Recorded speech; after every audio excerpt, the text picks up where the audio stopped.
Time now for our Stockout Community segments here as we bring in Grace Sharkey. Grace, how you doing this morning?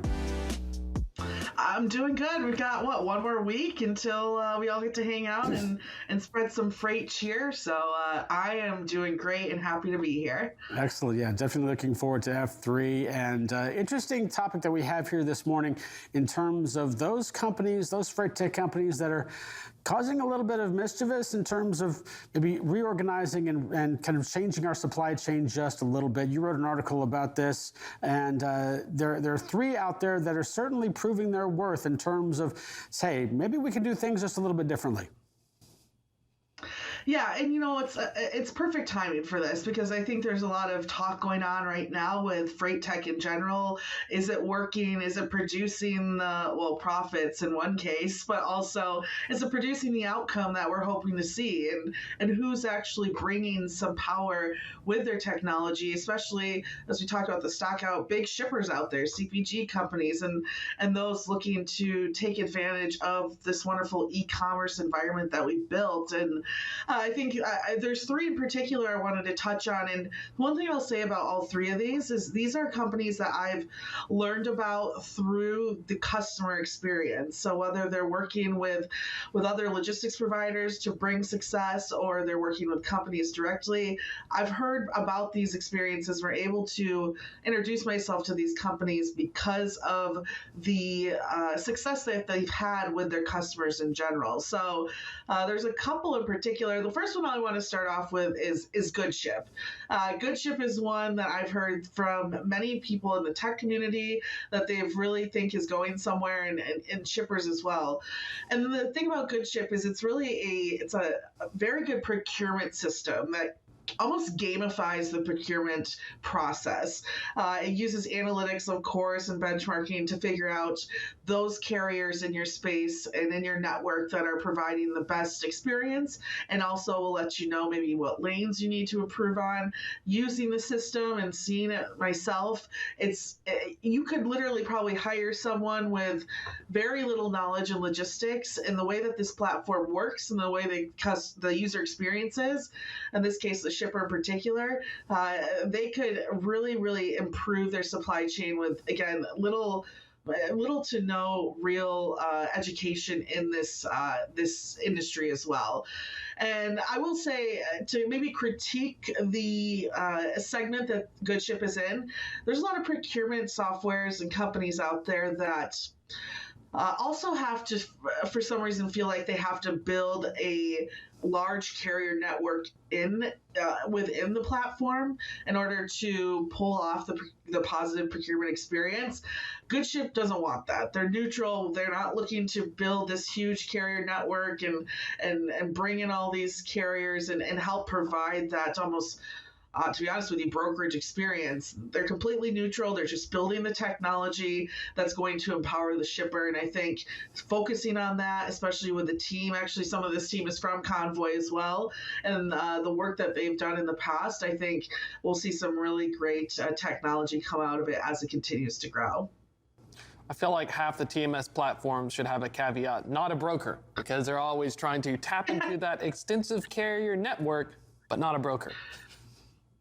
Exactly. No, 100%. And that's, I think that's where they struggle, right? Is trying to build that instead of just saying, here's something that's very powerful that we stand behind and we'll keep adding value to it. But we're not looking to make that decision. We're staying neutral, right?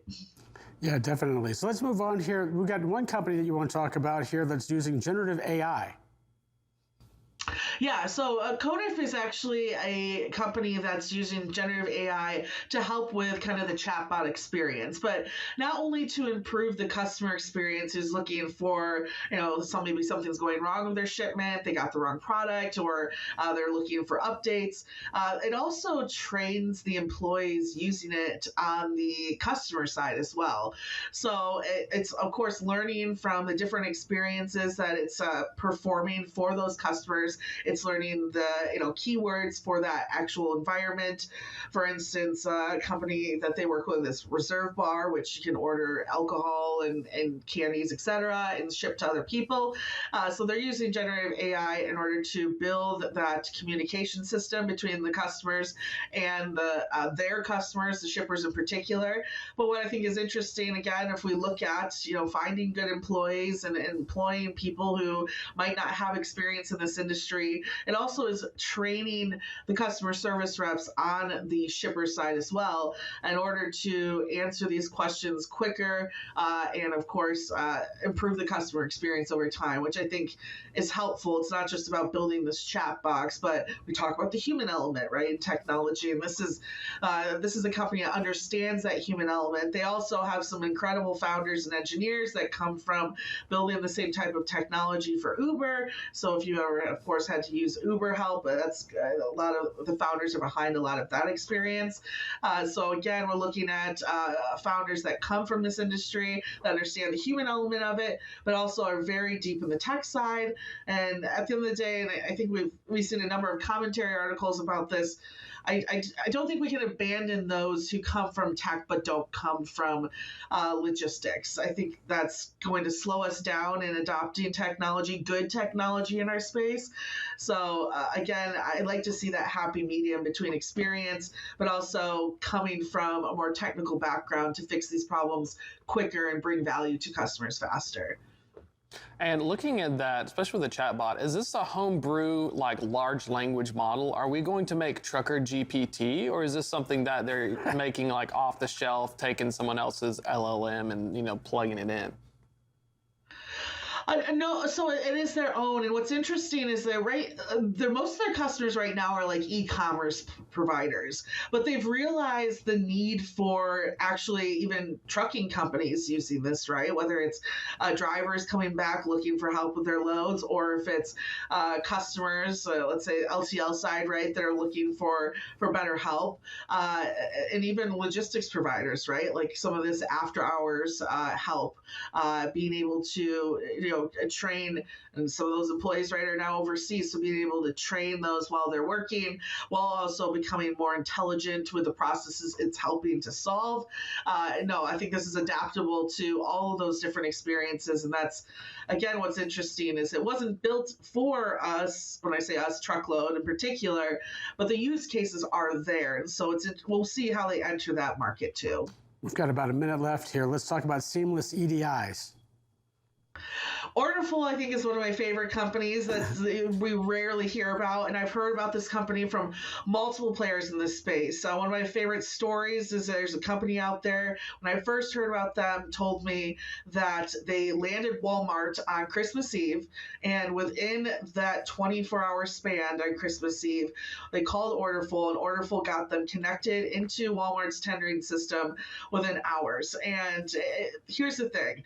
There are so many small and medium-sized brokerages out there who have great sales teams, who spend a lot of time and get inside companies like Target and some of these big providers who need that EDI connection in order to really provide them an experience.